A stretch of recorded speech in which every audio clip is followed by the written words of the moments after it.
Marcus Chen thought he was about to humiliate a student with an impossible math problem. He had no idea he was about to get schooled himself. This is the story of Devin Martinez, a 16-year-old who carried textbooks in one hand and hope in the other. While his classmates slept, he was mastering calculus by the glow of his phone screen. While they assumed he didn't belong, he was preparing to prove them devastatingly wrong. The morning sun filtered through Westfield Academy's windows, casting shadows across polished floors. This wasn't just any school. This was where legacy students followed in their parents' footsteps, where AP Calculus was a rite of passage. Mr. Marcus Chen had ruled this domain for 23 years. His classroom walls displayed awards and photographs of students who'd gone on to Ivy League universities. But this semester, something had disrupted his carefully ordered world. Devin Martinez sat in the back corner.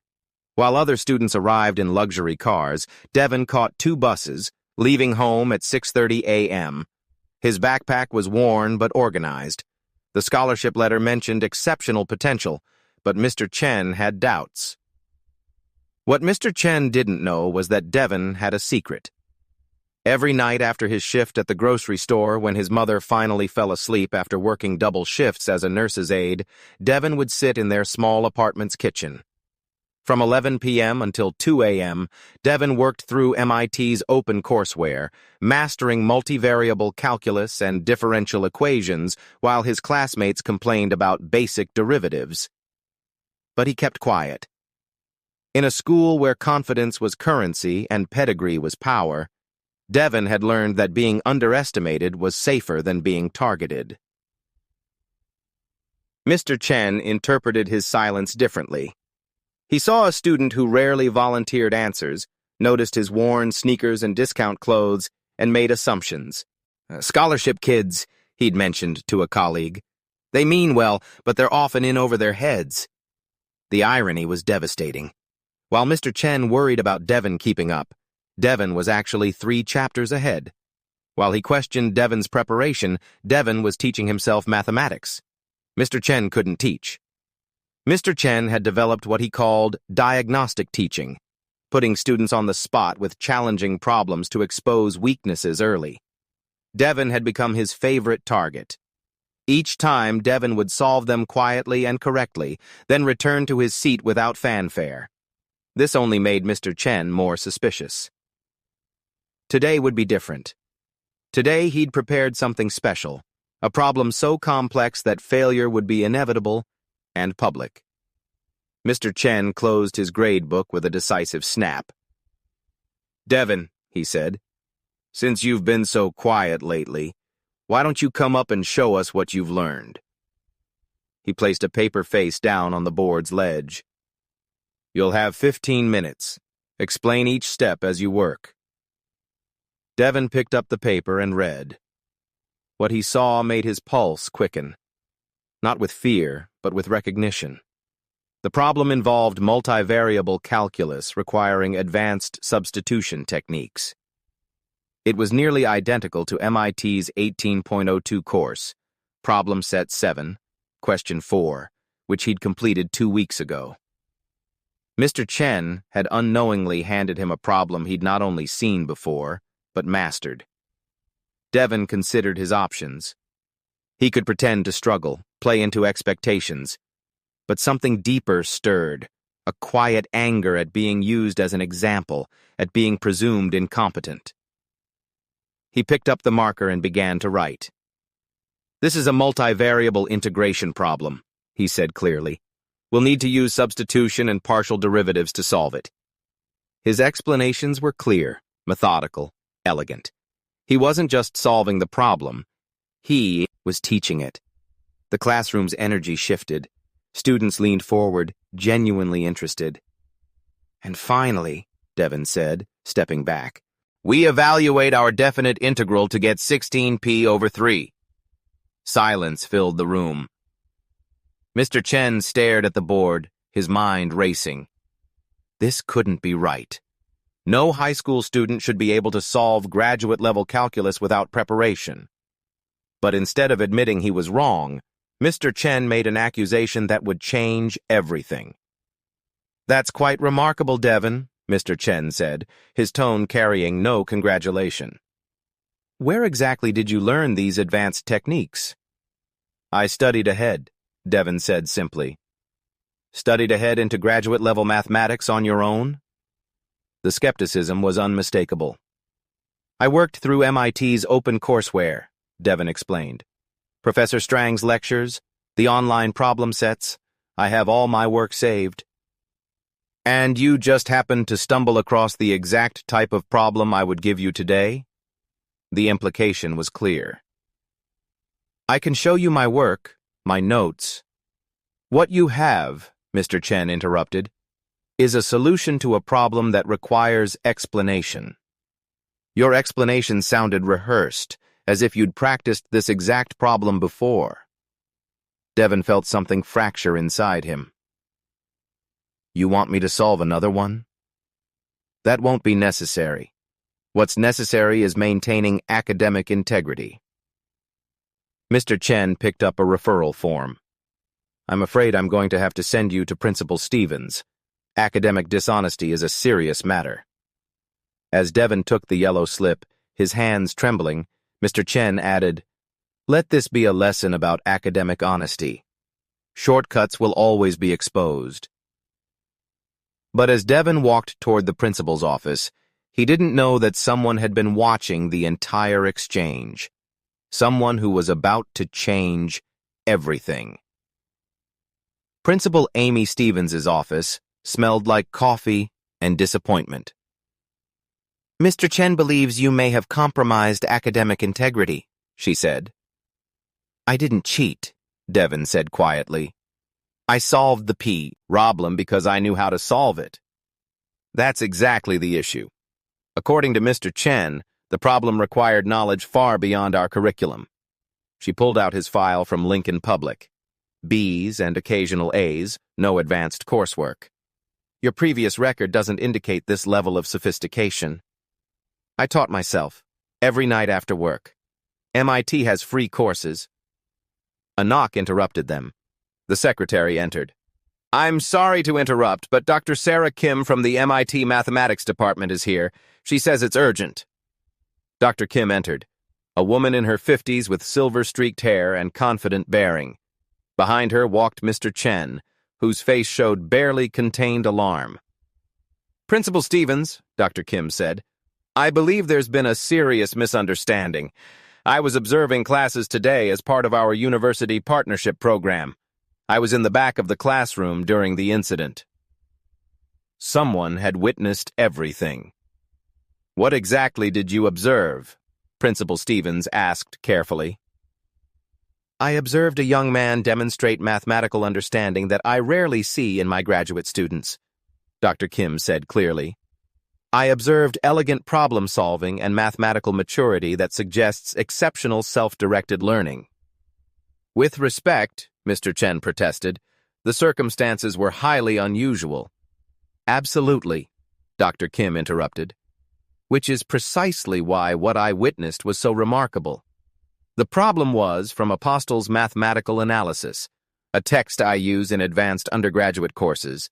For a high school student to solve it requires not just knowledge, but deep conceptual understanding." "But how could he possibly have that understanding without expensive tutoring?"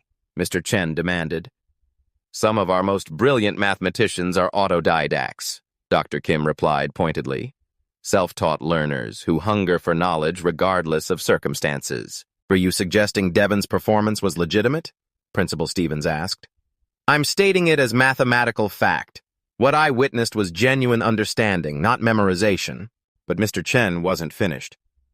"The timing remains suspicious. The specific nature of the problem suggests preparation beyond coincidental online learning." Principal Stevens sighed. "Dr. Kim, while I value your opinion, Mr. Chen raises valid concerns. I'm afraid I'll need to suspend you pending investigation." The words hit like a physical blow. Suspension meant missing the state math competition qualifier. It meant shame that would follow him regardless of outcome. But Dr. Kim's voice stopped him. Principal Stevens, I believe this young man deserves the chance to prove his abilities under controlled conditions. Would you be amenable to an independent assessment? Dr. Kim's suggestion hung in the air like a lifeline. If there are questions about his abilities, let's answer them definitively. I propose a formal evaluation under controlled conditions. 3 problems of varying difficulty, witnessed by multiple parties, no advanced notice. What exactly would this involve? Principal Stevens asked. I'll select 3 problems from different areas of advanced mathematics. I'll witness the entire process, as will any school officials you designate. If he fails, your suspicions are confirmed. But if he succeeds, and I believe he will, this young man deserves a formal apology and the academic opportunities his talents warrant. Mr. Chen's face showed desperation. This is highly irregular. We also have established commitments to nurturing exceptional students, Principal Stevens interrupted. Dr. Kim, I accept your proposal. Young man, do you agree to this assessment? Devon's voice came out steady. Yes, ma'am. Very well. 3 p.m. Mathematics Conference Room. Dr. Kim approached Devon as the others discussed logistics. What I witnessed wasn't luck or memorization, it was mathematical thinking at its finest. Don't let anyone convince you otherwise. What if I freeze up? Devon whispered. Then you'll work through it. Real mathematicians don't solve every problem perfectly on the first try, they persist. Dr. Kim caught his arm. There's something else you should know. I didn't come to Westfield by accident. I've been tracking online engagement with MIT's courses. Your work has been exceptional. I came specifically hoping to meet the student behind that remarkable online presence. The mathematics conference room felt like a courtroom. 3 manila envelopes sat in perfect alignment, each containing a problem that would determine Devon's future. Dr. Kim established parameters. 1 hour to solve 3 problems. Work in silence with no resources except pencil and paper. Show all work and explain reasoning. The first envelope contained a multivariable calculus problem involving optimization with constraints. Devon read it twice, his mind organizing the solution pathway. We need to minimize this function subject to the given constraint, he wrote, his voice steady. Using Lagrange multipliers, we set up the system of equations for our critical points. Mr. Chen watched over his shoulder, his expression growing more troubled with each correct step. This wasn't hesitation. This was confident, systematic problem-solving. 15 minutes later, Devon moved to the second envelope, a linear algebra problem requiring eigenvalue decomposition. His work flowed with the rhythm of genuine understanding. No false starts, just clean, purposeful mathematics. Dr. Kim caught Principal Stevens's eye and nodded. She'd seen enough, but the third problem would remove any remaining doubt. The final envelope contained a differential equation with boundary conditions. Devon opened it and paused. For the first time, uncertainty flickered across his features. Mr. Chen leaned forward hopefully. Perhaps this would finally expose the fraud. But Devon's pause wasn't confusion, it was recognition. This was from section 4.3 of the differential equations text he'd been working through. This is a second-order linear differential equation with non-constant coefficients, he began. We'll need to use the method of Frobenius to find a series solution. When he finished, exactly 53 minutes had elapsed. 3 problems, 3 complete solutions, 3 demonstrations of understanding that belonged in a university setting. Dr. Kim examined his work with careful attention. The silence stretched for 3 minutes. Finally, she looked up. These solutions are not just correct, they're exemplary. The explanations show deep conceptual understanding. I rarely see this in my graduate students. She turned to Mr. Chen. Do you have any questions about the validity of these solutions? Mr. Chen stared at the papers. The evidence was undeniable. In your professional opinion, Principal Stevens asked, could these results have been achieved through memorization or cheating? Absolutely not, Dr. Kim replied firmly. These problems require genuine understanding. They cannot be solved through memorization, and there was no opportunity for external assistance. She looked directly at Mr. Chen. What we've witnessed is authentic mathematical talent that deserves recognition, not suspicion. Dr. Kim stood and gathered Devon's solutions. What we've just witnessed represents mathematical ability that I encounter perhaps once every 3 to 4 years in my graduate program. This young man has demonstrated mastery of concepts that challenge PhD candidates. She held up the first solution. The Lagrange multiplier problem was solved with textbook precision, but more importantly with intuitive understanding of underlying geometric principles. This isn't memorized technique. This is mathematical insight. Can you quantify this for those without advanced mathematics backgrounds? Principal Stevens asked. Imagine asking a high school literature student to analyze Shakespeare at the level of a doctoral thesis. That's the equivalent of what Devon just accomplished. But surely with enough online study, Mr. Chen began. Online study doesn't create this level of understanding, Dr. Kim interrupted sharply. I've reviewed thousands of student solutions over 2 decades. I can distinguish between memorized procedures and genuine comprehension. What Devon demonstrated is the latter. She turned to face Mr. Chen directly. Which brings us to the fundamental question. How did a teacher with 23 years of experience fail to recognize genuine mathematical talent sitting in his classroom? The question hung like an indictment. Mr. Chen had no answer. Furthermore, Dr. Kim continued, had this assessment not taken place, Westfield Academy would have destroyed the academic future of one of the most promising young mathematicians I've encountered. What would you recommend moving forward? Principal Stevens asked carefully. First, immediate reinstatement with a formal apology. Second, acceleration into truly challenging coursework. This young man should be taking university-level mathematics. Third, examination of how other potentially exceptional students might be overlooked by similar assumptions. The final word carried particular weight. Everyone understood what assumptions she meant. You were following established prejudices, Dr. Rodriguez said firmly. There's a difference between protecting standards and refusing to recognize excellence that doesn't fit predetermined expectations. She walked to where Devon sat. This young man taught himself advanced mathematics through dedication that would shame most graduate students. He worked alone, without resources, driven by pure intellectual curiosity. Instead of celebrating that achievement, this institution nearly punished him for it. Dr. Kim's voice grew stronger. Devon represents exactly the kind of self-motivated learner that universities desperately seek. MIT would be honored to have him in our program when he's ready. Principal Stevens looked at the evidence.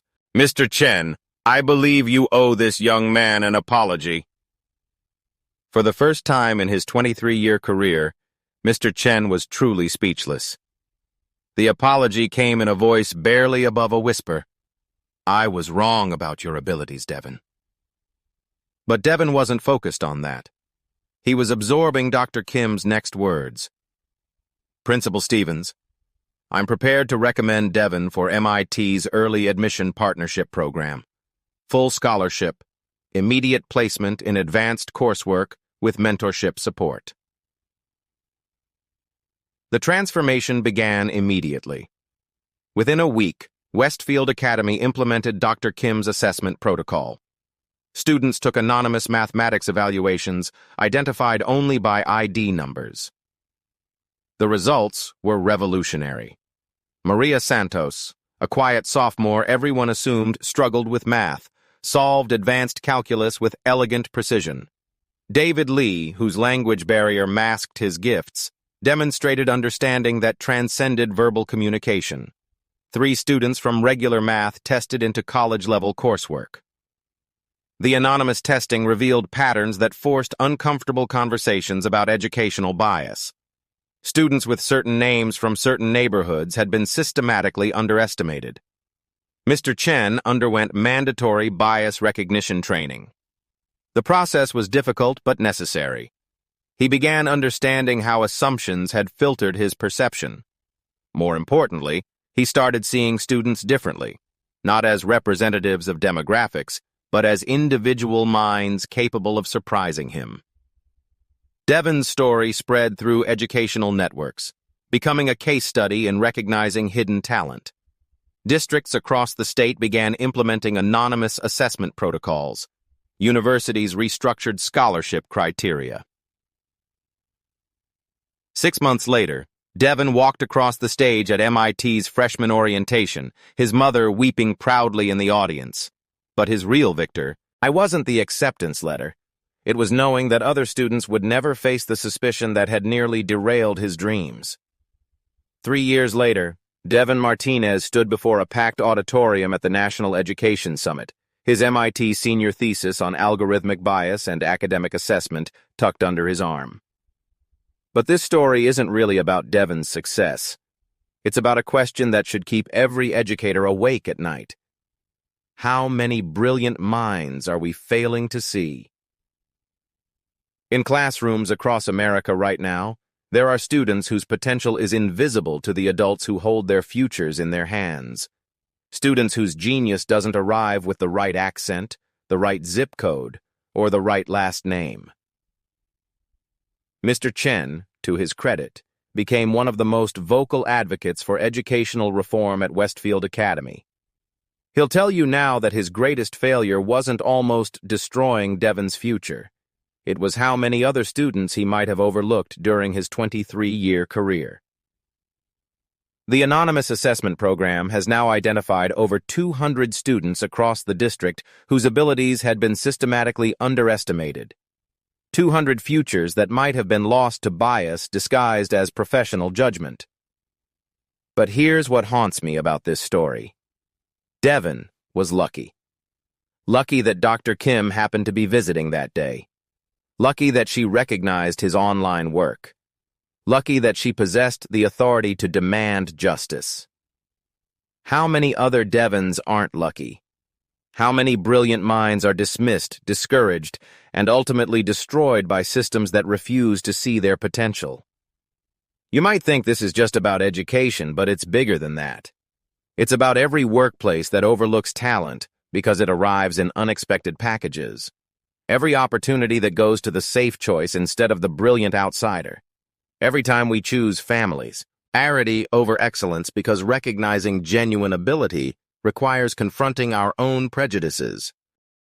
The mathematics that saved Devon was objective, undeniable, pure truth that couldn't be argued with bias. But most talent isn't mathematical. Most genius operates in gray areas where subjectivity rules and prejudice can masquerade as professional judgment. So here's my challenge to you. Look around. Really look. Who are you not seeing? Whose potential are you missing because it doesn't match your expectations? Whose brilliance is hiding behind barriers you didn't know you'd built? Devon's story proves that excellence exists everywhere, waiting to be recognized. But recognition requires courage. The courage to admit our assumptions are wrong, to challenge systems that perpetuate bias, to see potential even when it arrives in forms we don't expect. Dr. Kim changed Devon's life not through charity or pity, but through recognition and justice. She saw what was actually there instead of what she expected to see. She demanded evidence over assumption. She chose truth over comfort. That's the power each of us possesses. The power to see clearly. The power to demand better. The power to ensure that brilliance is recognized regardless of where it comes from. Because somewhere right now, another Devon is sitting in a classroom, carrying genius in quiet hands, waiting for someone to truly see them. The question isn't whether that person exists. The question is whether you'll be the one who recognizes them.